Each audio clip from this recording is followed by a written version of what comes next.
Bapak Kapolres dan yang mewakili beliau yang kami hormati, dan Bapak Kepala Bagian Kesra Mamuju Utara yang juga kami hormati, Bapak Ketua PHBI, dan seluruh kaum muslimin, hadirin dan hadirat yang sama berbahagia. Alhamdulillah, satu kesyukuran bahwa kita berkumpul pada hari ini disatukan tidak lain melainkan karena cinta kita semua kepada Allah Subhanahu wa taala. Oleh karena itu saya ingin menyampaikan sebuah hadis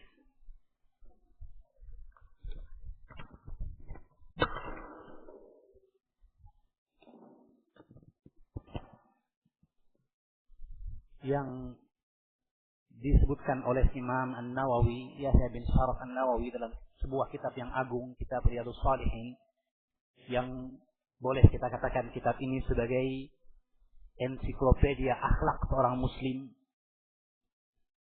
yang mana seorang tabi'in yang bernama Abu Idris Al-Khawlani, seorang tabi'i yang tidak sempat bertemu dengan Nabi sallallahu alaihi wasallam meskipun ia hidup di zaman Rasulullah SAW. Dia masuk Islam setelah wafatnya Nabi, kemudian dia berkunjung suatu ketika ke Damaskus ketika itu, dan di sana ada seorang sahabat Nabi yang mengajarkan ilmu, ialah Mu'adz bin Jabal radhiyallahu taala anhu. Ketika ia melihat Mu'adz bin Jabal, bagaimana wajahnya yang berseri, dan bahwa setiap kali orang datang kepada beliau menanyakan permasalahan, dan mereka kemudian mendapatkan arahan dari sahabat yang mulia ini, maka ia bertanya, siapakah gerangan sahabat ini? Ketika disampaikan dia adalah Mu'adz bin Jabal, sahabat Nabi, maka ia pun keesokan harinya datang cepat-cepat ketika waktu sholat. Ternyata ia mendapatkan Mu'adz bin Jabal, sahabat Nabi, telah mendahului dia, sedang sholat ketika itu di masjid. Maka ia pun menanti sampai selesainya sahabat ini sholat.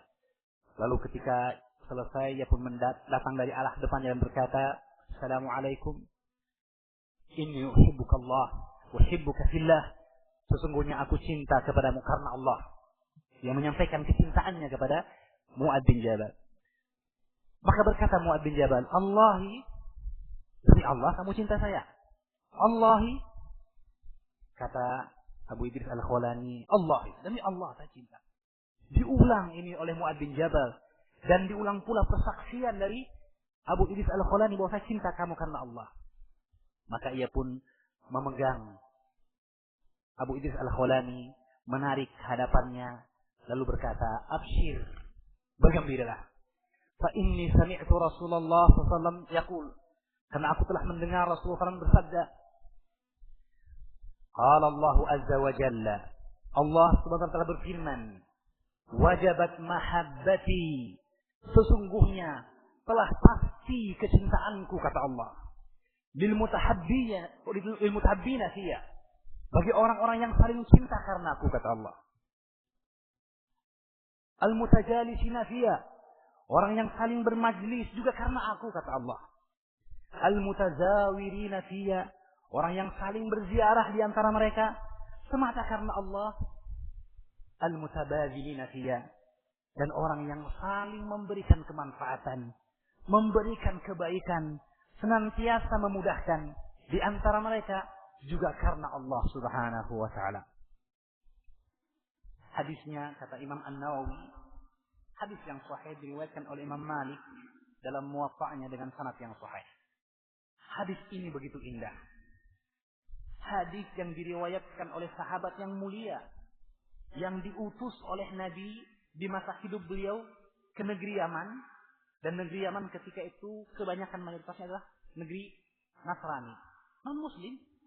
Diutus ke sana berdakwah seorang sahabat yang lembut hatinya, yang senantiasa bersemangat untuk memberikan kebaikan. Dialah Mu'adz bin Jabal radhiyallahu taala anhu, yang kemudian sepeninggal Rasulullah dia pun di Damaskus, ya, di Syria sekarang. Kemudian ia menyampaikan hadis-hadis Nabi di sana ketika itu, dan kemudian datanglah Abu Idris Al-Khawlani menyampaikan kepadanya kecintaannya kepada Mu'adz bin Jabal, dan Mu'adz bin Jabal meriwayatkan apa yang ia dapatkan dari Rasulullah sallallahu alaihi wasallam, yang diutus oleh Allah, seperti yang disebutkan tadi, rahmatan lil alamin. Dalam firman Allah sebagai rahmat bagi alam semesta. Bagaimana tidak? Dialah baginda Rasul yang telah bersabda, Innallaha katabal ihsana ala kulli syai'in. Allah telah mewajibkan berbuat ihsan dalam segala hal. Berbuat ihsan, memberikan kebaikan, memudahkan dalam segala hal. Sampai beliau mengatakan, فَإِذَا قَتَلْتُمْ فَحْسِنُوا الْقِتْلَةَ وَإِذَا ذَبَحْتُمْ فَحْسِنُوا الذِّبْحَةَ. Maka jika kalian menyembelih hewan sekalipun, hewan yang kita sembelih untuk dimakan kan, untuk memenuhi hajat dan kebutuhan kita, kalaupun menyembelih hewan kata Nabi, fahsinul qitlah, menyembelih dengan baik. Bahkan tidak hanya itu, belum memberikan tuntunan praktis, contoh dari sekian banyak bentuk berbuat ihsan, bahkan kepada hewan yang akan kita makan, yang akan kita santap, yang merupakan rahmat dari Allah untuk kita. Bukan dijepit pintu, bukan dicekik, apalagi dibanting yang penting mati. Tidak, kata Nabi. Wal yahudda ahadun syafratahu wal yurih dabihatahu. Hendaklah seorang mengasah pisau sebelum menyembelih. Dicepatkan dimudahkan kematian bagi hewan yang memang diharapkan kematiannya. Diharapkan kematiannya untuk kita santap. Kalau tidak mati bahaya. Ya, bangkai. Ma qutiyat min rahmati wa hiya hayyatun fa huwa mayyit. Maka kalau begitu akan pun tapi disuruh sembelih dengan baik, menyembelih, mengasah pisau, bahkan beliau mengatakan wal yurih dabihatahu. Hendaknya dia tenangkan hewan yang akan disembelih. Subhanallah. Jika hewan seperti ini yang kita harapkan memang kematiannya, bagaimana dengan hamba Allah yang lain? Yang kita harapkan kehidupannya, yang kita harapkan kebaikannya. Maka sungguh Rasulullah adalah rahmat bagi alam semesta. Bukan hanya bagi manusia, tapi juga makhluk seluruhnya, alam semesta seluruhnya. Subhanallah. Maka ini mungkin yang kita sampaikan pada awal pengajian kita. Bahwa ketahuilah, kabar gembira bagi kita seluruhnya. Jika kita datang karena Allah. Kita duduk karena Allah. Kita saling berziarah karena Allah. Kita saling memberikan kemanfaatan dan kebaikan juga hanya karena Allah. Bahwa Allah subhanahu wa ta'ala telah memberikan kepada kita kecintaannya. Sungguh kebahagiaan yang luar biasa. Dalam hadis Abu Hurairah riwayat Muslim, Rasulullah bersabda bahwa seorang laki-laki berziarah kepada saudaranya di kampung yang lain. Maka Allah fa'arsadahullah, maka Allah mengutus seorang malaikat fa'adraku fi mazdajatihi malaka yang menemui dia di tengah perjalanannya. Fa'uti alaihi, maka datanglah malaikat dan berkata, aina turid? Mau kemana wahai manusia? Maka berkata orang ini, innali akhan fi hadhihi al-qaryah. Saya punya saudara yang saya ingin ziarahi di kampung ini. Maka berkata sang malaikat yang diutus oleh Allah dengan wujud manusia untuk bertanya kepadanya. Ya, hal laka min ni'matin tarubbuha ilaihi? Apakah ada satu nikmat yang ingin engkau berikan kepada dia, atau bahkan ia pernah memberikan kepadamu?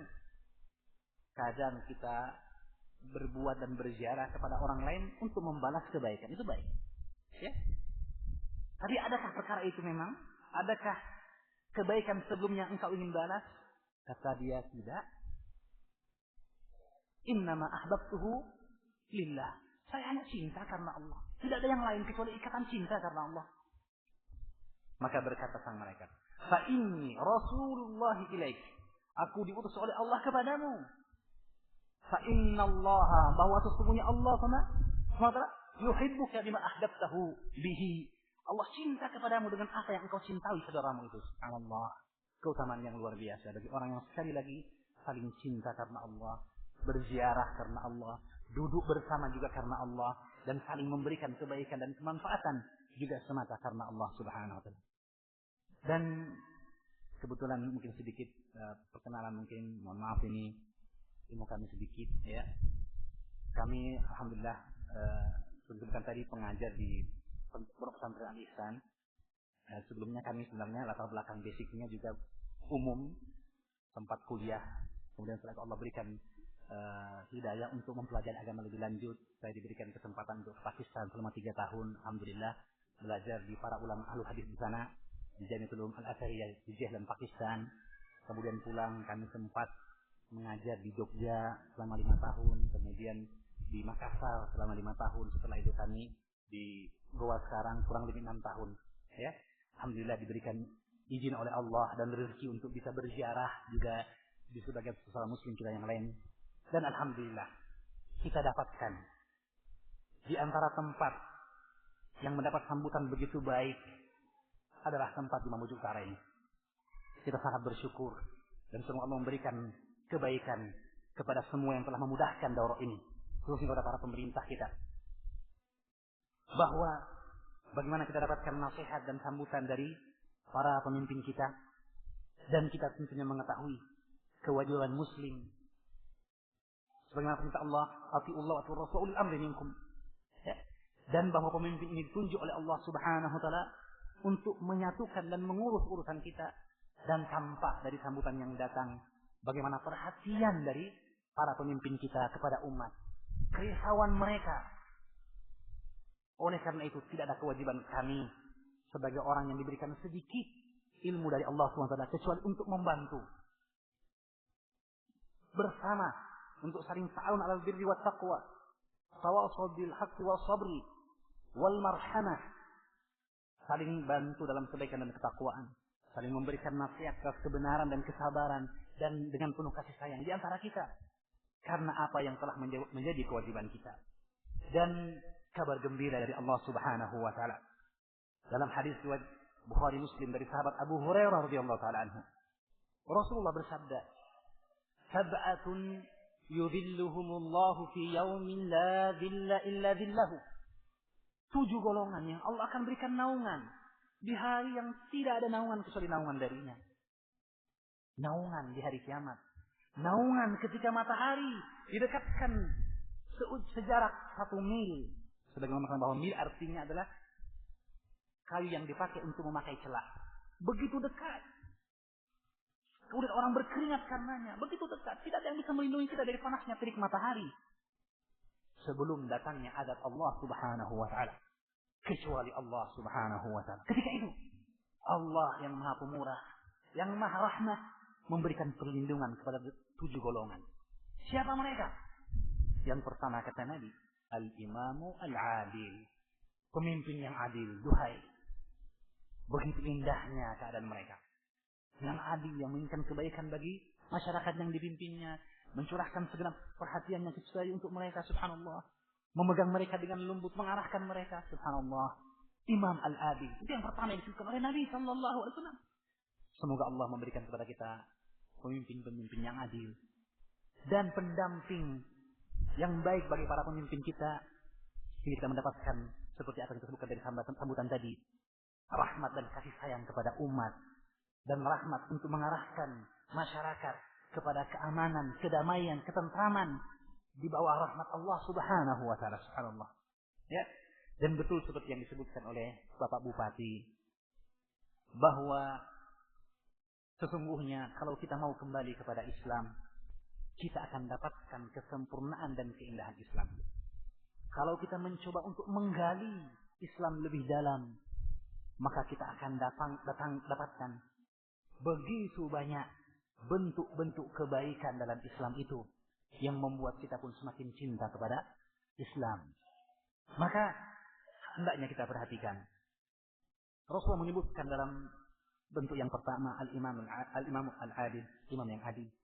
Kemudian yang kedua kata beliau, syabun nasya'a fi ibadatillah. Seorang anak muda yang tumbuh dalam ibadah kepada Allah Subhanahu wa taala, subhanallah. Anak muda yang dari usia muda pun sudah mulai menyembah Allah, berusaha untuk melaksanakan perintah Allah dan berbuat kebaikan kepada sesama. Ya. Dan yang berikutnya adalah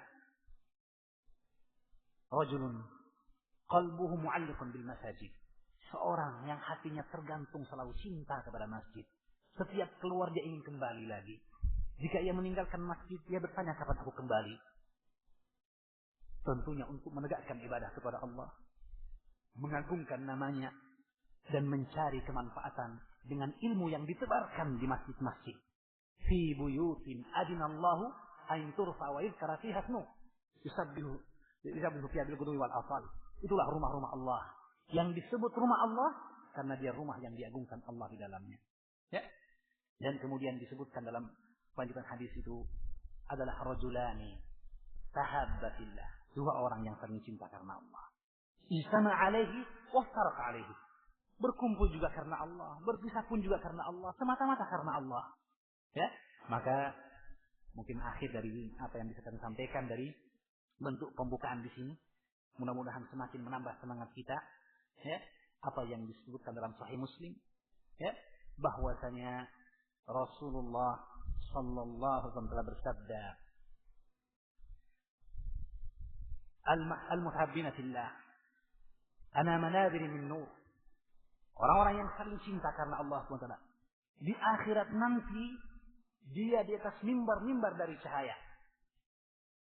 Yaghbituhu al-anbiya wasyuhada, yang akan dicemburui oleh para nabi dan orang-orang yang berjihad di jalan Allah Subhanahu wa taala. Tentunya dengan jihad yang syar'i di bawah penguasa muslim.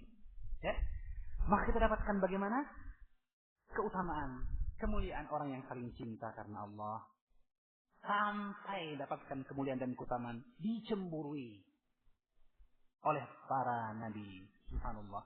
Ya, mudah-mudahan pertemuan kita ini pertemuan yang dirahmati Allah Subhanahu wa taala, dan kita mengucapkan jazakumullahu khaira.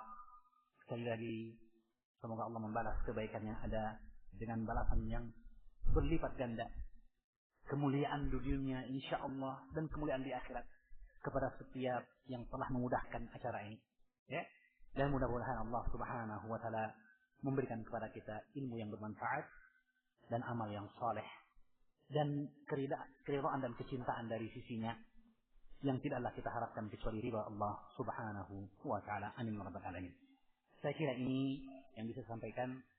Selanjutnya kita mencoba masuk dalam materi. Sebelumnya kita ingin ingatkan juga tentang masalah sunnah. Sunnah, ya. Mungkin kita punya persepsi atau gambaran tertentu dalam sunnah itu, ya. Terkadang juga mungkin kita punya konotasi pemahaman yang keliru tentang masalah sunnah itu sendiri. Maka tentu saja tidak ada yang bisa menjelaskan tentang perkara sunnah itu kecuali Allah dan Rasulnya dan para ulama yang mengambil agama Allah ini dari sumber aslinya. Ya, ini yang penting kita. Jadi kami datang di sini berbicara bukan kami bawa sesuatu dari kantong pribadi kami, tidak. Bukan juga dari hasil kemampuan berpikir yang tidak ada apa-apanya, tentu saja. Kita hanya mengambil dan mencuplik apa yang datang dari Al-Quran dan As-Sunnah dan apa yang datang dari penjelasan para ulama kita. Telah disebutkan tadi dalam sambutan bagaimana keselamatan terjaga dari kesalahan dijamin ketika seorang berpegang pada Al-Quran dan As-Sunnah dengan berpegang yang benar. Dan kita tambahkan di sini apa yang disebutkan oleh Nabi sallallahu alaihi wasallam dalam hadis yang sahih, al-ulama warasatul anbiya. Para nabi adalah pewaris, para ulama adalah pewaris para nabi. Wa innal anbiya lam yuwarithu dinaran wala dirhama. Dan para ulama tidak mewariskan, atau para nabi tidak mewariskan uang emas maupun uang perak. Innama warathul ilma, hanyalah mewariskan ilmu. Ini menunjukkan kepada kita wajibnya kita kembali kepada para ulama, ya, untuk mengetahui lebih lanjut tentang perkara agama kita. Qur'anan wa sunnatan, baik itu Al-Quran maupun sunnah Nabi SAW. Dan ulama yang paling terdahulu, yang terkemuka, yang disepakati keutamaannya, dimulai dengan para sahabat ridwanullah alaihim ajma'in. Kemudian orang yang datang sesudah mereka, orang yang datang sesudah mereka. Ya, maka apa yang kami bawakan nanti, senantiasa kami akan bawakan keterangannya dari Al-Quran maupun sunnah Nabi dan perkataan dari para ulama kita yang mulia. Dan tidaklah pembicara di sini kecuali meraup sedikit apa yang bisa didapatkan dari kebaikan yang begitu banyak dari khazanah Islam kita yang mulia, yang kemudian kita coba untuk rangkai, susun, semoga menjadi persembahan yang indah bagi kami sendiri dan bagi hadirin seluruhnya. Semoga itu menjadi bekal bagi kita untuk kita mendapatkan rahmat Allah Subhanahu wa taala di dunia dan maupun di akhirat nanti. Amin ya rabbal alamin. Maka ikhwani fid din, as-sunnah Ini tinjauannya ada dua. Tinjauan bahasa dan tinjauan syariat. Nanti sedemikian para ulama membagi. Dan pasti ada keterkaitan antara bahasa dengan syariat itu sendiri. Ya, secara bahasa sunnah itu berarti tariqah, jalan. Ya, Allah berfirman dalam surah An-Nisa, "Wa kullu ja'alna minkum syir'atan wa minhaja," ay sunnatan wa sabila. Ya. Jadi secara bahasa sunnah itu artinya tariqah, jalan, tuntunan hidup. Namun para ulama bahasa juga di sini sedikit berselisih paham. Sebagian mengatakan maksudnya sunnah dalam bahasa adalah contoh yang baik saja. Ini perkataan Imam Al-Azhari, salah seorang ulama terkemuka dalam ilmu bahasa. Dalam Tahdzibul Lughat, beliau mengatakan bahwa sunnah adalah tariqah al-hasanah, jalan yang baik. Jadi khusus untuk jalan yang baik disebut dia sunnah. Itu maksud perkataan beliau. Ya, sehingga dikatakan ahlus sunnah artinya orang yang mengikuti jalan yang baik. Gitu. Ya, itu secara bahasa. Ya, sementara sebagian ulama yang lain seperti Imam Ibn Manzur dalam kitabnya Lisanul Arab, salah seorang ulama terkemuka dari ulama Islam juga dalam ahli bahasa, karena kita pulangkan ilmu kepada ahlinya tentu saja, mengatakan bahwa sesungguhnya dalam bahasa sunnah itu berarti thariqah, jalan, namun mencakup jalan yang baik maupun jalan yang jelek. Tergantung konteks kalimat, tergantung penggunaan, tergantung niat dari dan keinginan dari yang berkata. Jadi dia sifatnya lebih luas, jalan apakah itu baik atau buruk. Dan ini pendapat jumhur ulama. Jumhur artinya kebanyakan ulama. Kebanyakan ulama berpendapat seperti pendapat Imam Ibn Manzur. Sebagian ulama tadi seperti Imam Al-Azhari, juga demikian Imam Al-Khattabi, Abu Sulaiman Al-Khattabi, penulis kitab Ma'alim Sunan Syarah Sunan Abi Daud, menyebutkan artinya syira artinya sunnah artinya thariqah, jalan yang baik, yang lurus, yang bagus. Tapi kebanyakan ahli bahasa menerjemahkan sunnah dengan arti thariqah, baik dia terpuji maupun tercela. Dan ini yang benar karena kita lihat dalam hadis Nabi sallallahu alaihi wasallam, ya, Rasulullah bersabda, "Man sanna fil Islami sunnatan hasanatan." Barang siapa membuat dalam Islam sunnah yang baik, falahu ajruha, baginya pahala perbuatan amal yang baik itu, wa ajru man tabi'ahu, dan pahala setiap orang yang mengikuti ia dalam kebaikan itu, ila yaumil qiyamah, sampai hari kiamat nanti, min ghairi an yunqasa min ujurihim syai'a, tanpa mengurangi pahala orang yang melaksanakan kebaikan itu. Si A berbuat kebaikan, mencontohkan bagi si B, maka si B, si C, sampai Z yang mengikuti si A dalam kebaikan itu tentunya mendapatkan kebaikan dengan perbuatan baiknya. Tetapi si A juga dapatkan tambahan kebaikan, pahala, karena si B dan C seterusnya tadi berbuat kebaikan dengan contoh yang ia berikan. Dan ini tidak mengurangi pahala B sampai Z tadi. Subhanallah. Nggak ada yang dirugikan. Ya? Semangat untuk berbuat kebaikan. Ini kata Nabi selanjutnya, "Waman sanna fil Islami sunnatan sayyi'atan." Siapa yang memberikan contoh dalam Islam, contoh yang jelek, falahu wizruha, baginya dosa. Wa wizru man tabi'ahu ila yaumil qiyamah. Seperti itu juga ternyata dapatkan dosa orang yang mengikuti dia, ikut-ikutan, latah dalam kejelekan itu sampai hari kiamat. Na'udzubillah min dzalik. Ya, tanpa mengurangi dosa orang yang melakukannya. Subhanallah. Karena itu dalam sebuah hadis yang lain, tidaklah terjadi pembunuhan kecuali ada bahagian dosa bagi anak Adam yang pertama. Yang itu dalam cerita Habil dan Qabil itu ya. Ya, sebenarnya namanya tidak sah dari hadis Nabi SAW. Wattu alaihim nabaibna Adam idh qarraba qurbanan. Terjadi kecemburuan karena satu berkurban diterima Allah, yang satu tidak terima Allah bersaudara. Maka yang tidak terima membunuh saudaranya. Kata Rasulullah, tidaklah terjadi pembunuhan dalam Islam kecuali yang pertama merintis, pencetus, inovator dari pembunuhan itu dapatkan bahagian kiflum min wizriha. Na'udzubillah min dzalik. Bahaya kalau gitu. Memberi contoh yang jelek. Ya, namun target kita adalah bahwa ternyata Rasulullah SAW memberikan kata sunnah itu bisa sunnah yang baik dan sunnah yang jelek. Ya, ini secara bahasa tentu saja. Ya, dan ini pendapat yang benar dari pendapat para ulama bahwa sunnah tidaklah berarti kecuali secara bahasa nanti baik atau buruk. Ya, dalam sebuah syair dikatakan la tajza'anna an siratin anta sirtaha fa awwalu radin sunnatan man yusiruha. Janganlah kalian takut, kaget akan satu sunnah atau satu sejarah kehidupan. Ya, anta sirtaha. Ya, yang Anda sendiri yang membuat sejarah itu. Fa awwalu radin siratan man yasiruha. Orang yang pertama yang harus ridha dengan sejarah yang dia buat adalah pelaku sejarah itu, kan begitu. Kita semua sekarang dalam kehidupan kita berbuat sejarah yang dicatat oleh Allah melalui tangan para malaikatnya. Ya, maka nanti akan dihadirkan apa yang kita buat itu. Maka jangan sesali apa yang telah kita buat itu. Ya, kesempatan di sini.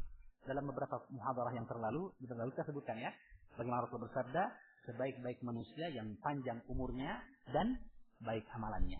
Sejelek-jelek orang adalah yang panjang umurnya, jelek amalannya. Ya, disebutkan bagaimana orang yang terbaik, panjang usia dan baik amalnya. Gitu. Jadi hati-hati minta usia panjang. Mintalah usia panjang dalam kebaikan. Gitu. Dan kita ingatkan bagaimana ini menunjukkan kepada kita bahwa usia manusia itu ada dua. Usia yang diukur dengan lahir dan wafat, yang itu telah menjadi ketentuan Allah Subhanahu wa taala, tidak bisa dirubah. Dan usia yang disebut usia amalan. Itulah tadi sejarah yang baik. Sirah dan kehidupan, suri teladan dan peri kehidupan yang indah. Yang seseorang bisa memanjangkan usianya dengan beramal-amal kebajikan sehingga namanya tetap hidup meskipun ia telah berkalang tanah berabad-abad yang lampau. Nah, itulah para ulama kita seperti Imam An-Nawawi, ya. Usianya ringkas. Hanya 40 sekian tahun, tapi sampai sekarang namanya disebut-sebut terus, ya. Usianya panjang ternyata, ya kan? Ya, kenapa? Karena amalnya yang baik tadi. Maka kita penting mohon kepada Allah usia yang panjang di atas kebaikan, ya. Maka kita dapatkan kalau begitu ternyata secara bahasa sunnah berarti jalan baik buruk maupun baik. Nah, tentunya yang kita bahas sekarang adalah sunnah menurut istilah yang dipakai oleh para ulama. Itu target yang kita inginkan. Nah, kalau kita lihat bahwa as-sunnah itu sendiri, kita akan dapatkan ternyata para ulama berbeda pendapat dalam mendefinisikan, memberikan gambaran. Dan ini bukan berarti bahwa mereka tidak punya kesepakatan. Ya, tidak. Tapi ini tergantung dari latar belakang para ulama tersebut, cabang dan cakupan ilmu yang mereka kuasai. Ya, para ulama yang bergelut di bidang hadis punya penjelasan tentang apa itu sunnah. Para ulama yang bergelut dalam bidang ilmu usul fikih, pokok-pokok cara berdalil, memahami hadis Nabi, memahami Al-Quran, mengambil kesimpulan hukum darinya, punya definisi gambaran, ya, tentang sunnah itu. Para ahli fikih yang mempelajari fikih, bagaimana hukumnya tentang sholat, tentang wudhu dan sebagainya, mereka juga punya definisi tentang sunnah. Mari kita melihat, ya, apa yang mereka sebutkan dari definisi-definisi tersebut, ya.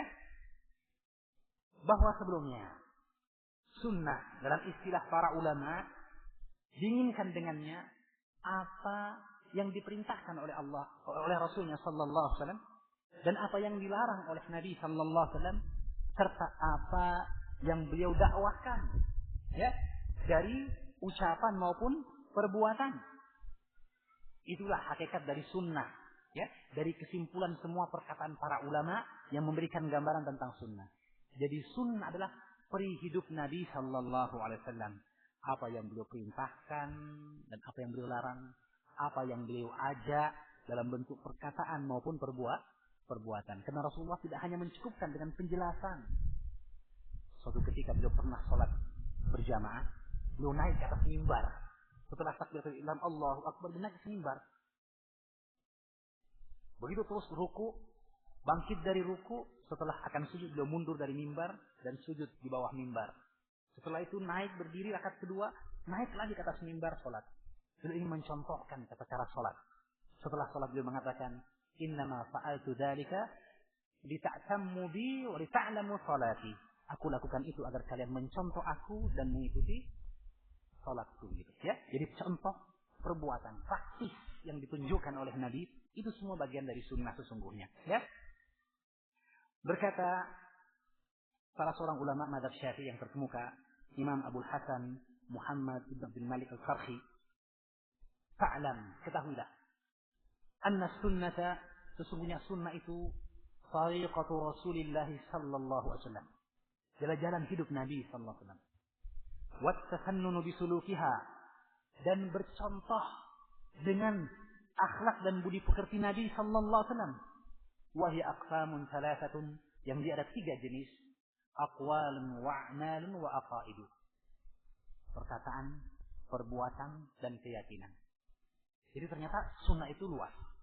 Tidak sekedar praktek perbuatan, tapi juga keyakinan, pembersihan hati, pemurnian jiwa, dan segala bentuk akhlak dan budi pekerti yang diajarkan oleh Nabi juga bagian dari sunnah. Jadi jangan kita batasi sunnah hanya dalam perkara ibadah, sunnah hanya dalam perkara ucapan, tapi juga sunnah ternyata berkaitan dengan hati. Karena itu dalam sebuah hadis yang sahih, Rasulullah bersabda, "Inna Allah la yanzur ila ajsamikum wa ila suwarikum." Allah tidak hanya melihat kepada wajah kalian dan tubuh kalian, walakin yanzur ila qulubikum wa a'malikum. Tetapi Allah juga melihat kepada hati kalian dan amal perbuatan kalian. Jadi kita lihat, ternyata semuanya dilihat dan dinilai Allah SWT. Dan karena itulah Rasulullah SAW datang dengan penjelasan yang disebut sunnah tadi, yang mencakup semua aspek perkataan, perbuatan, keyakinan. Ya, ini perkataan Imam Abdul Hasan Al-Qarhi, salah seorang ulama terkemuka dari mazhab Syafi'i, dinukilkan oleh Imam Ibnu Taimiyah dalam Majmu' Fatawa juz ke-4 halaman 180. Kemudian keterangan yang indah pula yang diingatkan kita oleh seorang alim dari mazhab Hambali, Imam Ibnu Rajab Al-Hambali dalam kitabnya Jami'ul Ulum wal Hikam, Syarah Arba'in Nawawiyah. Arba'un Nawawiyah kitab penting dalam ilmu hadis, dalam masalah hadis tentang pengajaran kebaikan. Berisi 42 hadis, ya, diajarkan di semua pondok-pondok pesantren, ya, yang mengajarkan ilmu agama, ya. Maka disyarahi oleh salah seorang ulama mazhab Hambali, yaitu Imam Ibnu Rajab, dan beliau menjelaskan tentang sunnah Nabi dalam syarah tersebut. Kata beliau, "As-sunnatu hiya at-tariqa al-masluk." Sunnah adalah jalan yang diikuti, jalan yang dilalui, ya. Fayashmulu dzalika at-tamassuk bima kana alaihi an-nabiy sallallahu alaihi wasallam wa khulafa'uhu ar-rasyidun min al-i'tiqad wal a'mal wal aqwal.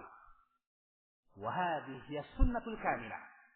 Sunnah adalah jalan yang diikuti, dan itu mencakup berpegang teguh dengan apa yang di atasnya Nabi sallallahu alaihi wasallam dan para sahabatnya. Dari golongan para khulafa, pemimpin yang lurus, ya. Dari bentuk keyakinan, perbuatan dan perkataan. Dan inilah sunnah yang sempurna itu. Ya. ولهذا كان السلف قديما لا يطلقون السنة إلا على ما يشمل ذلك كله وروي ذلك عن الحسن والأوزاعي والفضيل بن عياض. Oleh karena itu para salaf terdahulu tidaklah menggunakan istilah sunnah kecuali yang mencakup semua secara umum, secara total, ya. Jadi sunnah ini peri hidup, sekali lagi, peri hidup Nabi sallallahu alaihi wasallam. Ini yang paling penting. Kalau kita mengajak kepada sunnah Nabi sallallahu alaihi wasallam, itu bukanlah kita mengajak kepada golongan diri kita, bukan partai, bukan kelompok, bukan bentuk sektarian yang apapun. Karena Rasulullah mengarang dari perkara sektarian seperti ini. Ya, suatu ketika dalam hadis riwayat Muslim dari Jabir bin Abdullah, para sahabat Nabi yang ada di Madinah, 2 golongan, Ansar dan Muhajir. Ya, seorang dari Muhajir iseng memukul pantat seorang Ansar, tersinggung, apa ini? Ya. Maka ia marah. Ya. Marah juga sang Muhajir itu.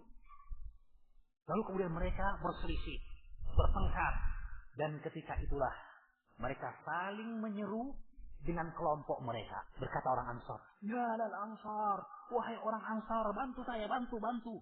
Kata orang Muhajir, ya lal Muhajirin, wahai orang Muhajir, bantu saya, bantu. Saling menyeru. Ya? Dan kita tahu bahwa kalimat Ansar dan Muhajir ini kalimat yang indah, mulia, utama. Disebutkan Allah dalam Al-Quran. Was-sabiqun al-awwalun minal muhajirin wal ansar. Nama Islami yang disebut dalam Islam. Tapi ketika dibawa nama ini, ditonjolkan dengan infras golongan, kelompok, sektarian, bahasa fanatisme. Apa kata Nabi sallallahu alaihi wasallam? Fakharaja mughdiban. Beliau keluar dengan marah. Lalu berkata, Abi da'watil jahiliyati wa ana baina adhhurikum. Apakah dengan seruan jahiliyah sedangkan aku masih hidup di antara kalian? Da'uha fa innaha muntinah. Tinggalkan kamu yang menjijikkan. Lihat gambaran yang begitu indah dari Nabi, atau begitu gambaran yang begitu mengagetkan kita. Disebutkan seruan fanatisme itu sebagai menjijikkan. Ya, agar kita jauh darinya. Tidak ada orang yang senang yang menjijikkan. Tidak ada orang yang senang dengan yang bau jelek, bau busuk. Ya, karena itu Allah menyebutkan dalam surah Al-Hujurat tentang masalah ghibah dan keharamannya. Dan mengatakan wala yasabbukum ba'dha ayuhibbu ahadukum ay ya'kula lahma akhihi maitan fakarihtum. Jangan saling menggibahi di antara kalian. Maukah seorang di antara kalian memakan daging bangkai saudaranya? Lahma akhihi, daging saudaranya, maitan yang sudah mati. Saudara harus kita jaga, kan begitu. Kewajiban Islam begitu. Ya? Bahkan kata Nabi, la yu'minu ahadukum hatta yuhibba li akhihi ma yuhibbu li nafsihi. Tidak beriman seorang hingga ia cinta saudaranya dari kebaikan apa yang ia cintai untuk dirinya sendiri. Kalau kita suka kebaikan, berikan dong kebaikan kepada orang lain. Ya? Kalau memang kita tidak ingin kejelekan, jangan kita lakukan pada orang lain sekalipun. Bahkan Rasul menyebutkan dalam hadis riwayat Muslim, man arada an yuzahziha anin nari wa yudkhilal jannah. Barang siapa ingin dijauhkan dari azab neraka dan dimasukkan ke surga, dua rumus yang penting. Kata Nabi, al-ta'ti maniyatuhu. Hendaknya datang kematian kepadanya. Wa huwa yu'minu billahi wal yawmil akhir. Dalam keadaan dia beriman kepada Allah dan hari akhir. Itu yang pertama. Hadis sahih Muslim. Yang kedua kata Nabi, wal ya'ti ilan nasi ma yuhibbu ay yu'ta ilaihi.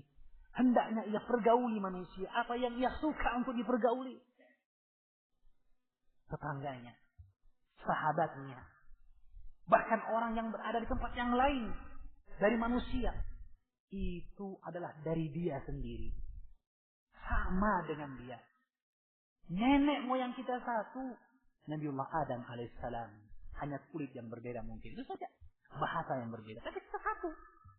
Maka disebutkan oleh Nabi SAW bahwa tidak beriman seorang di antara kalian hingga ia cinta bagi saudaranya apa yang ia cintai bagi dirinya sendiri. Saudara, disebutkan saudara. Kata Imam Nawawi rahimahullah ta'ala bahwa ukhuwah di sini mencakup ukhuwah diniyah sesama muslim, juga ukhuwah apa yang datang dari nasab dan keturunan, dan kita berasal dari induk yang satu, Nabiullah Adam alaihissalam. Subhanallah. Berikan kebaikan kepada orang lain. Ya, maka ini petunjuk yang penting bagi kita, saudara. Disebutkan Allah dalam Al-Quran, maukah seorang makan daging saudaranya? Ya, itu pertama. Daging saudara kan sudah menjijikkan, masa saudara sendiri makan? Ya, kanibal ini. Ya, Sumanto ini, bahaya ini. Yang berikutnya, maitan. Saudara ini sudah mati. Orang yang mati ini lebih wajib untuk kita hargai, kita hormati. Karena dia sekarang tidak mampu dan tidak berdaya. Jangan kita menyangka, oh dia tidak bisa melawan kok. Mumpung dia bisa melawan. Tidak. Justru semakin ia tidak mampu melawan, semakin besar kewajiban kita untuk berbakti kepadanya. Berbuat baik kepadanya. Memberikan kebaikan kepadanya. Kalau Allah menyebutkan kewajiban berbakti kepada orang tua. Ya kan? Kapan itu? Imma yablughanna 'indakal kibara ahaduhuma aw kilahuma. Jika sampai pada kalian dapatkan masa tua dari kedua orang tua kalian, salah satu atau keduanya, fala taqul lahum uffin. Jangan bilang saja tidak boleh. Orang tua ini disebutkan masa tuanya, masa tidak berdaya. Jangan karena dulu waktu dia masih kuat, kita masih kecil, ditegur, diingatkan, Iya Pak, awas kalau saya sudah besar nanti. Ya? Begitu kemudian setelah tua, nah sekarang saya sudah besar juga. La ilaha illallah, kan begitu. Ya? Kita wajib berbakti kepada orang tua kita. Mendengarkan dan patuh di masa kecil kita. Dan demikian pula menyayangi mereka di masa tua. Ya? Jadi sekali lagi, semakin seorang itu tidak berdaya, semakin besar kewajiban kita untuk menyantuni, merahmati, mengasihi, dan menyayangi orang tersebut. Ya? Maka Allah sebutkan, maitan, sudah mati, saudara sudah mati, kasihan ini. Maka Allah mengatakan, inna kasra idhamil mayyiti al-muslimi kakasriha hayya. Mematahkan tulang seorang muslim dalam keadaan sudah wafat, seperti dosa mematahkan tulangnya ketika masih hidup. Dosanya sama. Jangan disangka, tidak bisa berdaya. Tidak. Ya. Fakarihtumu, maka kita tentu tidak senang akan itu. Ya. Maka kita dapatkan bagaimana kewajiban kita untuk melihat sunnah Nabi Sallallahu Alaihi Wasallam itu. Ternyata sunnah Nabi ini begitu luas, mencakup segala aspek dari kehidupan. Ya, bagaimana kita dituntun dalam bermuamalah dengan manusia. Kita tidak disebutkan, bahkan dijadikan syarat untuk masuk surga dan dijauhkan dari api neraka. Bukan dua perkara. Iman kepada Allah dan hari akhir, dan kedua mempergauli manusia seperti apa yang ia ingin untuk dipergauli. Ya. Maka ikhwan fillah azanallahu wa iyyakum, jika kita tahu pengertian sunnah ini dari perkataan ya yang datang dari perkataan para ulama kita, ya. Saya tambahkan di sini ya sebahagian dari nasihat para ulama kita ya tentang masalah sunnah. Ya, di antaranya yang disebutkan oleh Syekh Muhammad Rashid Ridha dalam sebuah pengantar beliau terhadap sebuah kitab yang ditulis oleh seorang alim dari ulama Hindia. Ya. Di mana beliau menjelaskan tentang sunnah, kata beliau, yang dimaksud dengan sunnah di sini adalah makna secara bahasa yang mana dia adalah jalan yang khusus yang ditempuh dan diikuti dalam bentuk perbuatan dalam perkara agama, baik itu perbuatan yang dikerjakan ataupun perbuatan yang ditinggalkan. Jadi sunnah didapatkan dari perkataan sebelumnya tadi, perbuatan, perkataan, dan juga keyakinan, kan gitu ya. Jadi dia tidak hanya meluruskan amal perbuatan, meluruskan perbuatan, namun juga meluruskan hati kita. Ya.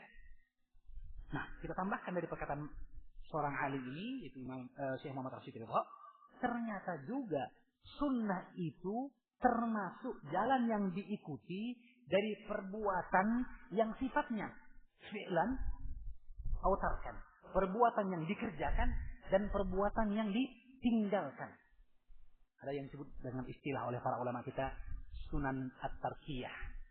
Sunnah-sunnah yang memang kita diperintahkan untuk meninggalkan, atau sunnah-sunnah maksudnya sunnah-sunnah yang memang Rasulullah meninggalkan perkara itu bukan karena tidak mampu, tetapi karena beliau contohkan.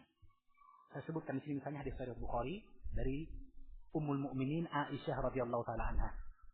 Aisyah Ummul Mukminin pernah meriwayatkan dari Nabi sallallahu alaihi wasallam dalam hadis Sahih Bukhari, Rasulullah bersabda, "Laula anna qaumiki hadithu ahdin bi kufrin lanakatul ka'bata min asliha."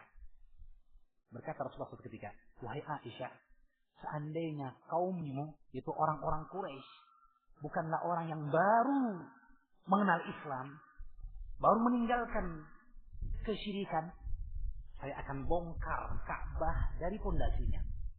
Wala banaituhu ala ma bana bihi Ibrahim." Dan aku akan bangun Ka'bah itu apa yang dibangun pada pondasi Nabiullah Ibrahim alaihissalam. Ya, tentu kita tahu dalam sejarah bagaimana Ka'bah pernah mengalami banjir di zaman Rasulullah SAW. Ya, yang akhirnya karena itu orang-orang Quraisy kemudian membangun kembali setelah banjir surut, dan mereka berselisih untuk mengembalikan Hajar Aswad ke tempatnya. Ya, sesungguhnya ketika mereka membangun ini, membangunnya tidak persis pada fondasi yang dibangun oleh Nabiullah Ibrahim alaihissalam. Dan ini diketahui oleh Nabi sallallahu alaihi wasallam dengan wahyu dari Allah Subhanahu wa taala. Jadi masalah apa ini kalau begitu? Ini masalah kiblat, ya kan? Arah salat. Ya, kita tahu sekarang lagi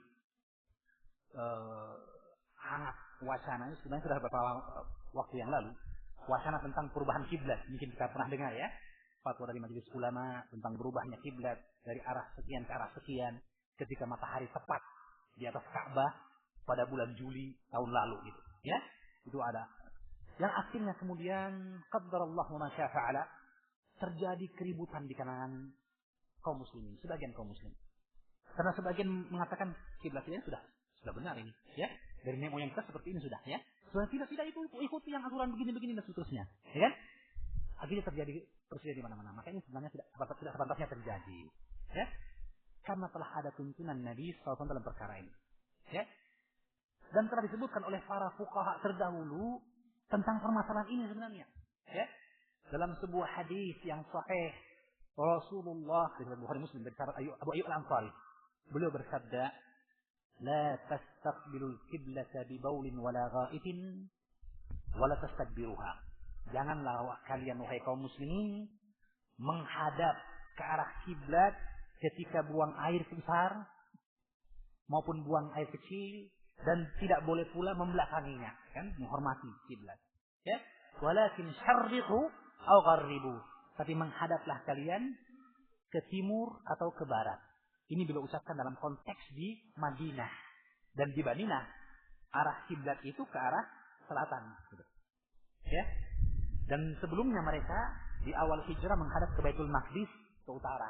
Jadi jangan menghadap utara dan selatan kalau mau buang air, tapi menghadaplah ke timur atau ke barat. Itu konteks di Madinah tentu saja. Kalau konteks di Indonesia tentu tidak boleh. Ya, kebalikan dari hal itu. Jadi ini Rasulullah bicara sesuai dengan konteks yang ada. Bagaimana para ulama menafsirkan hadis ini? Mereka melarang dari kita menghadap ke kiblat, itu yang penting. Bukan masalah arahnya. Adapun masalah arahnya ini tergantung kondisi dan keadaan orang. Maka kita di sini berarti kalau kita terjemahkan dalam praktek hadis tersebut, jangan menghadap ke barat atau ke timur, ya, tapi menghadaplah ke utara atau ke selatan. Itu konteksnya dalam hadis ini. Yang dilarang apanya?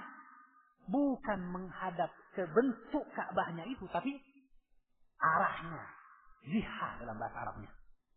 Dan dalam hadis yang lain beliau mengatakan, "Ma bainal masyriqi wal maghribi qiblah." Jadi Madinah kembali. Kata Rasulullah mengatakan, antara timur dan barat itu adalah arah kiblat untuk orang yang ada di Madinah. Kenapa? Karena mereka tidak bisa melihat Ka'bah. Dan ini yang disebut oleh para ulama dalam kitab fikih mereka.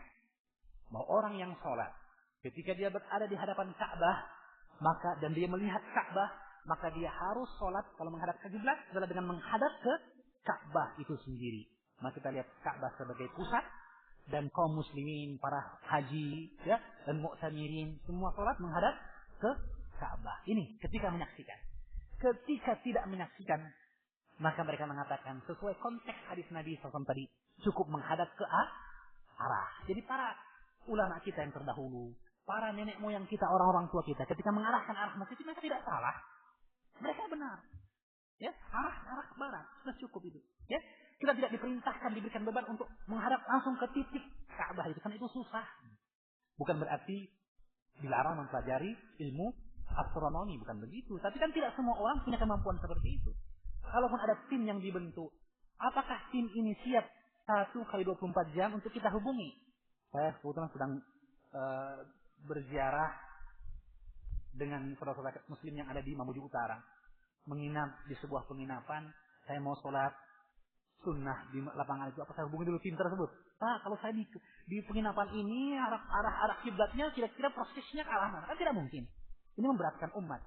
Maka sholatkan dengan perintah yang mudah, rahmat bagi alam semesta, cukuplah menghadap ke arahnya. Itu jalan keluarnya. Tapi akhirnya seperti tadi, jangankan di daerah-daerah, di kota Makassar saja terjadi keributan antara pengurus masjid, jamaah masjid, dan seterusnya karena masalah satu jadi imam miring, yang lain lurus, dan seterusnya. Subhanallah. Kenapa tidak dipikirkan solusi yang lebih enak? Apa itu? Yang mengatakan arahnya cukup dan mengarah ke arah kiblat itu sudah cukup. Mereka kok tidak menyalahkan kalau ada yang mengarah ke titik Ka'bah itu, kan begitu ya? Tidak disalahkan karena arah sudah cukup. Tapi kalau diwajibkan jangan pernah mengilikkan umat. Tadi kalau mau marah silahkan, tidak ada masalah. Kan begitu, ya? Dan seharusnya yang ingin menghadap ke titik Ka'bah itu pun, ia pun tidak marah kalau ada yang cukupkan dengan arah karena ini kemudahan dari syariat Islam yang mulia. Kan begitu? Ya. Jadi kalau begitu diambil jalan tengahnya. Kalau memang ingin merubah arah kiblat, ya, rubahlah dari arah masjidnya, kan indah jadinya. Masjidnya dirubah, semua pun orang menghadap ke sini dan mereka insya Allah tidak akan saling menyalahkan. Kan begitu ya? Sekali lagi yang bilang arah kiblat sudah cukup, tidak akan marah kalau ada orang yang mau mencari di mana sih titik Ka'bah itu. Kenapa ini miringnya sekian derajat? Tidak ada masalah. Tidak. Ya? Kita mengedepankan asas silaturahmi kan begitu. Wasyawirhum fil amr, ya? Dan ternyata syariat tidak melarang hal itu. Namun syariat memang kemudahan. Kalau diarahkan masjidnya selesai masalah, ya kan? Tapi kalau kemudian masih tetap miring, sementara sholat kita ternyata semua miring-miring, apa tanggapan orang? Islam kok tidak tahu bangun masjid jadinya ini? Iya. Arahnya kok masjid ke sana, kok hadapnya ke sini? Kenapa begitu? Susah sekali Islam itu kelihatannya. Ya kan? Jangan sampai orang jadi malas atau tidak mau masuk Islam gara-gara kita menampakkan Islam begitu sulit. Kalau belum bisa dirubah, sabarlah menghadap ke sini saja. Dan itu tidak salah. Kemudahan dalam Islam menghadap ke arah ini. Ini sudah cukup. Kalau tidak sah, kalau tidak begitu. Lihatlah hadis ini, perhatikan baik-baik. Hadis Aisyah radhiyallahu taala anha. Ketika Ka'bah dibangun bukan pada pondasi Nabi Ibrahim alaihissalam. Kata Rasulullah, seandainya kaummu wahai Aisyah bukan orang yang baru masuk Islam, aku akan bongkar Ka'bah itu, saya bangun dari pondasi asal yang dibangun oleh Nabi Ibrahim. Tapi sampai wafatnya Nabi sallallahu alaihi wasallam beliau tidak membongkar. Tidak dibongkar. Kenapa? Khawatir orang-orang Quraisy mengatakan, ini rupanya yang diinginkan oleh Rasulullah. Merubah semua apa yang telah kita dapatkan dari moyang kita. Rupanya ini hanya kamuflase dan seterusnya. Kita ingin diatur saja begitu. Padahal tidak. Ini dari Allah. Maka beliau menjaga keadaan itu dan lebih memilih bagaimana kaum muslimin dalam keimanannya terus menambah sehingga Allah mudahkan kepada mereka kebaikan itu. Para ulama mengambil kesimpulan. Berarti menunjukkan kepada kita bahwa jika suatu kebaikan akan kita wujudkan, namun dikhawatirkan menimbulkan kerusakan yang besar, maka ternyata boleh ditunda. Ya, diambil. Karena yang diinginkan dari syariat adalah mencegah terjadinya kemungkaran. Beliau tidak ingin jangan sampai orang yang baru masuk Islam murtad. Dijaga keadaan mereka. Sehingga Rasul tidak membongkar Ka'bah. Padahal dia arah masalah kiblat ini. Salah sekian derajat kan salah juga salatnya orang kalau gitu ya. Tapi ingat ini rahmat Allah, kemudahan dari Rasulullah SAW. Dan beliau menginginkan kepada umat ini kesatuan di atas Al-Quran dan Sunnah Nabi SAW. Rahmat kasih sayang di antara mereka dalam menegakkan Sunnah Nabi SAW. Jadi menegakkan Sunnah tidak seperti yang difahami digambarkan oleh sebagian orang keras, kaku dan seterusnya. Lihat Rasulullah menegakkan ibadah kepada Allah dan mempertimbangkan apa yang datang dari kemaslahatan bagi umat ini. Ketika beliau sedang sholat di masjid, tiba-tiba datang seorang badui. Kencing di sudut masjid. Kita tahu bagaimana masjid dimuliakan. Rasul merintahkan untuk kita memberikan wewangian masjid itu. Diperbaiki, diindahkan. Karena itu orang sholat, orang beribadah. Tiba-tiba ada orang datang kencing. Bagaimana kira-kira semangat kita? Ya, keislaman kita, keimanan kita pasti akan terusik kan? Masa umat Allah dihinakan? Ya. Maka serta-merta para sahabat berdiri. Fa'aradu an yadrimuhu. Mereka ingin memukul, menghardik dan sebagainya. Sahabat serentak karena kecintaan mereka. Wa man yu'azzim sya'airallah fa innahu min taqwal qulub. Karena hati mereka yang bertakwa. Mereka ingin mengingkari. Apa yang terjadi dengan Nabi sallallahu alaihi wasallam? Bukankah beliau merintahkan kita untuk memuliakan masjid? Bukankah beliau merintahkan kita untuk tidaklah di masjid kecuali kita menyebut nama Allah dan memuliakannya. Wa annal masajida lillahi fala tad'u ma'allahi ahada. Betul. Tapi ketika para sahabat marah, ingin memukul dan menghardik orang Badui tadi, dari ini kalau kita bahas dalam konteks kita sekarang ini, kita tahu masjid di zaman Rasulullah sederhana kan? Ya? Tanah, kemudian tiang-tiangnya pohon kurma, atapnya atap pelepah kurma. Masuk hujan, basah di dalam. Sehingga dalam malam Qadar Rasul sujud di atas tanah dan air. Ya, itu tanda hari waktu terjadinya Lailatul Qadar di zaman Rasulullah SAW. Ya, kena hujan masuk menerobos gitu. Sederhana. Ketika itu seorang Badui kencing. Itu pun bukan di tengah masjid, di tempat imam apalagi, tapi fi qaifatil masjid, di sudut masjid dalam hadis ini. Bayangkan kalau sekarang ada orang seperti itu di masjid kita ini yang sedang dipugar dan Allah mudahkan untuk menjadi masjid yang makmur dengan ibadah kepada Allah Subhanahu wa taala. Ya? Bagaimana kira-kira? Pasti kita akan marah kan? Lebih marah lagi. Dulu saja kan hanya begitu, para sahabat marah. Apalagi sekarang. Sudah berkarpet, sudah tegel dan sebagainya. Ada orang mungkin pasti kita marah. Ini karena terdorong keimanan kita. Maka apa kata Nabi SAW? Lihatlah tuntunan Nabi yang menuntun kita. Bagaimana kita mengamalkan sunnah. Bagaimana kita mengambil suri teladan dari Nabi SAW. Beliau mengatakan, Da'u. Biarkan dia. Jadi dibiarkan oleh Nabi SAW.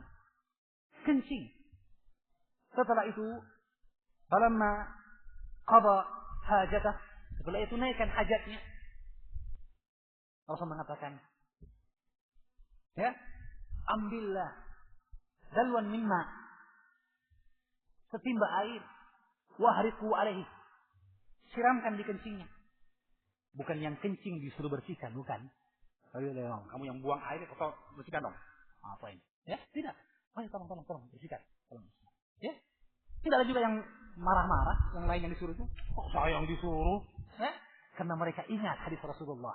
Inna Allah a'rada a'mala ummati hatta al-kadha tustakhraj minal masjid. Allah akan tampakkan semua kebaikan umatku, kata Rasulullah, di akhirat nanti. Sampai kotoran kecil yang dikeluarkan dari masjid.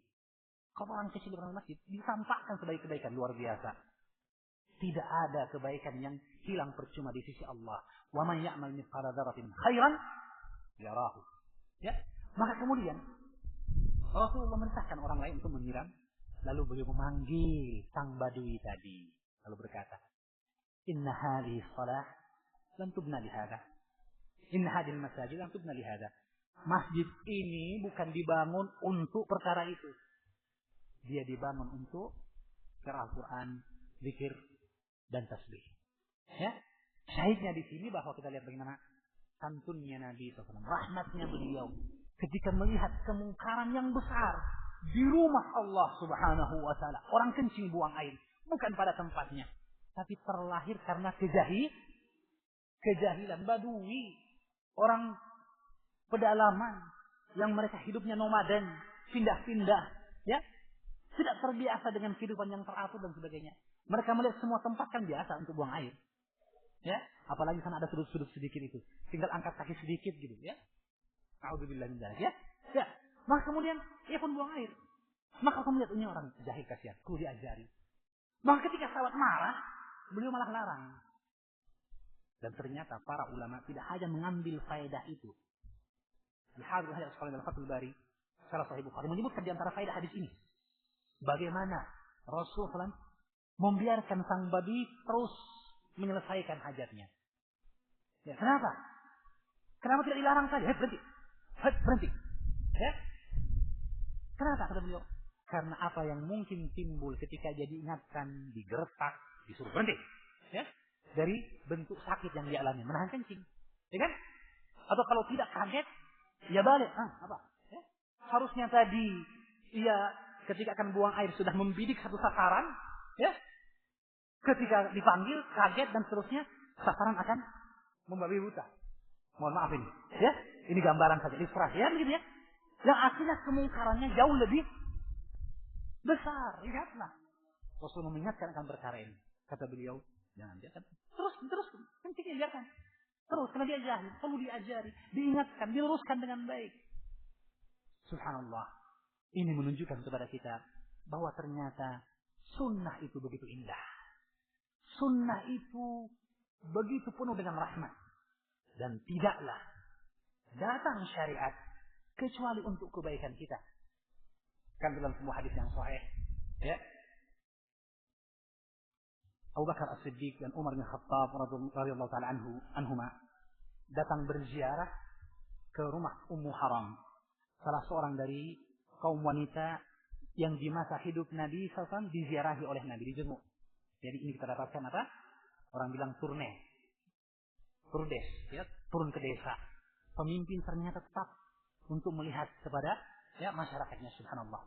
Maka Rasulullah datang ke rumah Ummu Haram, bertamu di rumahnya, melihat keadaannya dan sebagainya. Ya, di masa hidup beliau. Ketika meninggal beliau, yang menjadi khalifah adalah Abu Bakar As-Siddiq. Maka Abu Bakar As-Siddiq ingin menyambung apa yang biasa disambung oleh Rasulullah dari pergaulan yang baik. Maka ia pun mengajak Umar bin Khattab berziarah ke rumah Ummu Haram. Dijenguk. Masuk, diberikan izin masuk, dihidangkan makanan, tiba-tiba menangis Ummu Haram. Menangis. Maka berkata Abu Bakar As-Siddiq, "Ma yubkiki?" Apa yang membuat engkau menangis, Ummu Haram? Dia pun ingat, mungkin Ummu Haram ingat dulu dia sering dijenguk oleh Rasulullah. Ketika saya yang jenguk, dia ini bukan Rasulullah, saya jadi rindu kepada Rasulullah, saya teringat kepada Rasulullah, maka dia pun menangis. Maka berkata Abu Bakar As-Siddiq mengingatkan wanita sahabiah ini, "Ma yubkiki, apa yang membuat engkau menangis? Bukankah apa yang dirasakan oleh Rasulullah sekarang ini jauh lebih baik daripada di masa hidupnya dulu?" Ya, dulu beliau berdakwah, mengajarkan kebaikan, tapi tidak semua orang menerima dakwahnya kan? Bahkan ada yang menentang, memusuhi, bahkan diusir dari kampungnya. Itu yang dialami Rasulullah masa hidupnya. Namun setelah wafatnya tidak beliau dapatkan kecuali kebaikan. Karena itu ketika dalam ujung kehidupan beliau menahan sakit yang luar biasa karena kuatnya iman seseorang menyebabkan ia diberikan cobaan yang lebih besar dari orang lain. Maka Rasul mendapatkan bentuk dari cobaan pula sampai Fatimah putrinya sedih dan berkata, "Ya karba abatahu, duhai ayahku, apa yang menimpamu?" Berkata kemudian Rasulullah, "La karba ba'dal yaum." Wahai anakku, setelah hari ini, setelah kematianku, tidak akan ada lagi kesedihan, tidak ada lagi ketakutan, tidak ada lagi siksaan dan kepedihan, tidak ada. Subhanallah. Jadi kata Abu Bakar As-Siddiq, bukankah apa yang didapatkan Rasulullah sekarang setelah wafatnya beliau itu kebaikan sudah? Maka berkatalah Ummu Haram, "Saya tidak menangis karena saya yakin apa yang dapat Rasulullah sekarang ini jauh lebih baik. Tapi saya menangis karena wahyu Allah telah berhenti." Artinya saya menangis, saya ingat setelah kematiannya Rasulullah SAW, berarti wahyu sudah berhenti. Itu intinya. Bukan karena Rasulullah sudah wafat semata, bukan. Tapi bahwa karena Rasulullah wafat berarti wahyu sudah berhenti turunnya, nggak ada lagi wahyu yang turun. Jadi karena itu saya menangis. Subhanallah. Apa maksud dari perkataan wanita sahabiah yang mulia ini? Yaitu bahwa di hadapan mereka, dalam pandangan mereka, tidaklah wahyu itu turun ayat per ayat kecuali rahmat, kemuliaan, kebaikan dari Allah Subhanahu wa taala. Ya. Tidaklah datang perintah Allah kecuali potensi, peluang, kesempatan untuk mendapatkan kebaikan dari Allah di dunia maupun di akhirat. Itu yang mereka rasakan. Sehingga ketika wahyu itu berhenti turun, mereka mengatakan selesai berarti. Subhanallah. Itu rupanya mereka menangis. Maka apa yang terjadi? Kedua sahabat Nabi yang mulia itu pun menangis bersama dengan tangisan Ummu Haram karena apa yang mereka ingat dari sungguh wahyu Allah turun itu merupakan rahmat bagi manusia, bahkan rahmat bagi alam semesta. Demikian pula sunnah Nabi itu sesungguhnya adalah kebaikan bagi umat manusia, kebaikan bagi manusia seluruhnya, bagi makhluk Allah, bagi semua negara, bagi semua suku dan golongan, bagi semua kelompok dan individu. As-sunnah tidaklah memberikan kepada mereka kecuali kebaikan. Karena itu waktu dia bersabda dalam hadis yang sahih, "An-nasu ma'adin." Manusia itu adalah tambang, ma'adin. Enggak sekali. Kata beliau manusia itu tambang. Namanya tambang apa? Berni, emas, perak dan sebagainya. Sampai orang berlomba. Sampai dari luar negeri pun datang ke Indonesia untuk cari bahan tambang. Kan begitu ya? Karena dia berharga. Tapi kapan diketahui berharganya barang tambang itu? Setelah eksplorasi kan? Setelah digali kan? Ya. Sebelumnya tumpukan tanah, gunung, batu-batu, apa itu? Lihatlah indahnya nasihat Nabi SAW. An-nasu ma'adin. Manusia itu adalah barang tambang. Potensi kebaikan ada pada setiap orang. Ya. Fakhiyaruhum fil jahiliyah. Maka orang terbaik di antara manusia di zaman jahiliyah, di masa mereka belum mengenal kebaikan, di masa mereka belum mengenal keislaman, khiyaruhum fil islami idza faquhu, adalah yang terbaik ya dalam Islam jika mereka faqih, berilmu, memahami dan berpikir. Artinya sekali lagi bahwa manusia itu punya potensi kebaikan. Semua adalah tambang yang berharga. Tinggal bagaimana menggalinya, bagaimana mengeksplorasinya, bagaimana menumbuhkan potensi itu, menampakkan potensi itu. Itu yang jadi masalah gitu. Ya, dan ternyata keislaman akan menumbuhkan potensi itu. Dan ilmu akan semakin menjadikannya tersebar kepada masyarakat. Kemanfaatannya, seperti kata Nabi tentang teman yang baik, seperti penjual minyak wangi.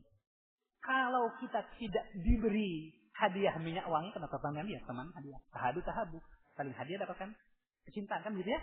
Kalau tidak dihadiahkan, paling tidak dengan berjalan dengan penjual minyak wangi kan pasti pakai minyak wangi, ya kan? Di samping karena promosi, ya, dia juga tentunya ingin mengajak kita untuk membeli minyak wanginya, ya kan? Begitu. Maka dia pakai minyak wangi.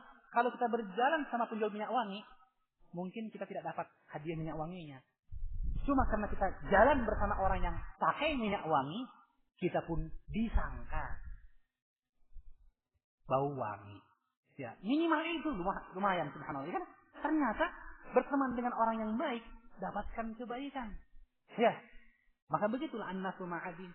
Islam akan menggali potensi kebaikan itu. Kita lihat semua para sahabat yang mulia.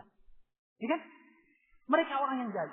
Umar bin Khattab sebelum Islamnya membunuh anaknya sendiri. Dia membuat patung dari roti, ketika lapar dimakan juga.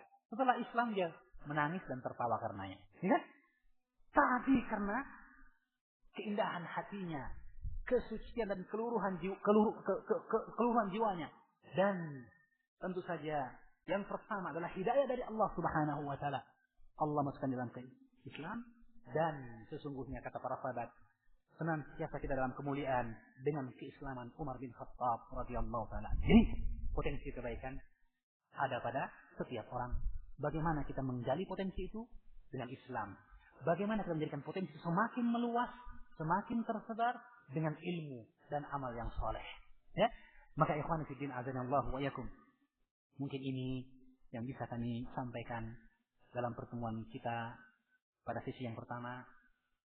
Tidak lain adalah ajakan bagi diri saya dan bagi hadirin seluruhnya untuk marilah kita senantiasa berkomitmen dengan Islam, senantiasa membangun janji setia kita untuk meraih ridha Allah SWT dengan kembali kepada Al-Quran dan Sunnah Nabi Sallallahu Alaihi Wasallam. Ya, dan kemudian kita berusaha menggali ilmu apa yang telah diwariskan oleh para nabi kepada para ulama. Kemudian kita jadikan ilmu ini sebagai kebutuhan kita yang kita tebarkan di muka bumi. Karena tidaklah terjadi kesalahan kecuali karena penyimpangan dalam hal ilmu, kesalahan dalam menerapkan ilmu.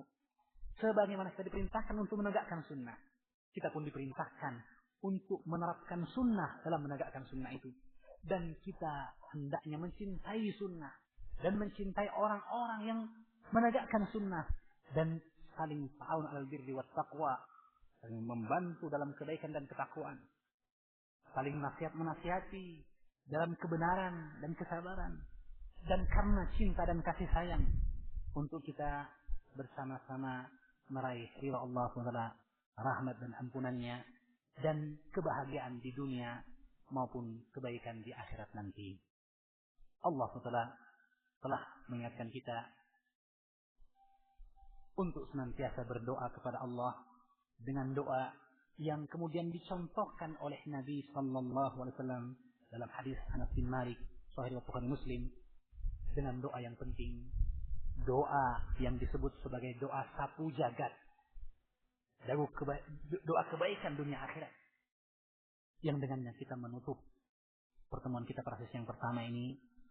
Rabbana atina fid dunya hasanah wa fil akhirati hasanah wa qina adzabannar. Ya Allah, berikan kepada kami kebaikan di dunia. Dan berikan pula kami kebaikan di akhirat. Dan jauhkanlah kami dari adab neraka. Amin ya rabbal alamin. Yang benar dari Allah subhanahu wa ta'ala. Yang salah dari kami dan dari syaitan. Allah dan Rasulullah bertasdiri. Allahumma qsim lana min khasyatik ما تحول به بيننا وبين معصيك من طاعتك ما تبلغنا به جنتك ومن اليقين ما تهون به علينا مصائب الدنيا اللهم متعنا بأسماعنا وأبصارنا وقوتنا ما أحييتنا واجعله الوارث منا واجعل ثأرنا من ظلمنا وانصرنا على من عادانا ولا تجعل الدنيا أكبر همنا ولا مبلغ علمنا ولا تسلط علينا من لا يرحمنا سبحان ربك رب العزة عما يصفون وسلام على المرسلين والحمد لله رب العالمين وصلى الله على نبينا محمد وعلى اله وصحبه وسلم. السلام عليكم ورحمة الله وبركاته.